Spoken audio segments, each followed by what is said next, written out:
Ayan. Makapalitong isda na to. Ayan, Jay. Parang nasa beach lang tong ano. Nasa Dalampasigan lang ang dating. Ayan si Bossing. Okay, kausap. Ayan.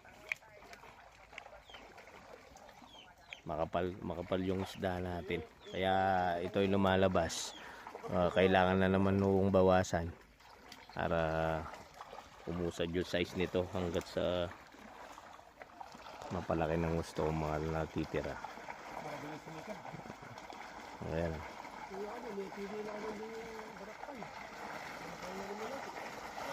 Ayan talaga masyado lang makapal din eh. Muyan eh ako'y. Yun na yung pinaka. Ayan, tray, salok ka sa tray. Okay, salok ka mo, tsaka mo kabik yung bangka. Yan.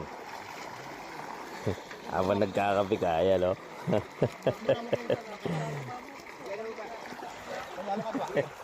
Ito yung pang 4 medya, o ito po. Ayan.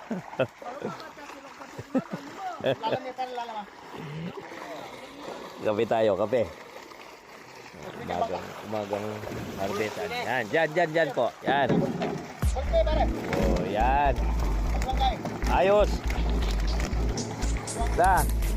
Epektibo to ah. Yan. Largayo na ako niyan puring haliwa. Okay. Okay. Ito yung isda natin. Lumakas na sa limahan itong isda. May talsik na rin itong apatan para makakapigil na to ng good size. Ayun, no? May apatan na siya. Ipangawak mo ko ng apatan, kuya, para makita nila.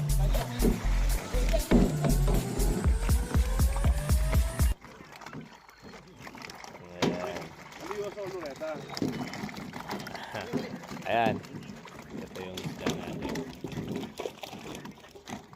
Ayos na. Go. Biglang umangat yung size, oh. May lagula po kaya, katawan.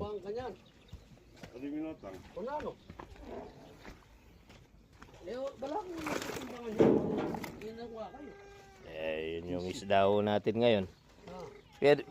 Kulang 20 kilos sa tinyarin po yun. Timbang ka, Sige, para matimbang. 18 kilos. Ganda yung ano ng tilapia. 18 kilos siya. Ito yung proseso natin na inibilang ni Kuya Jun para malaman kung ano yung averaging ng isda niya. O sentro liman o rapatan. Tsaka sa timbang ko kasi nakikita rin yan eh. Ito yung i-schedule natin. Go.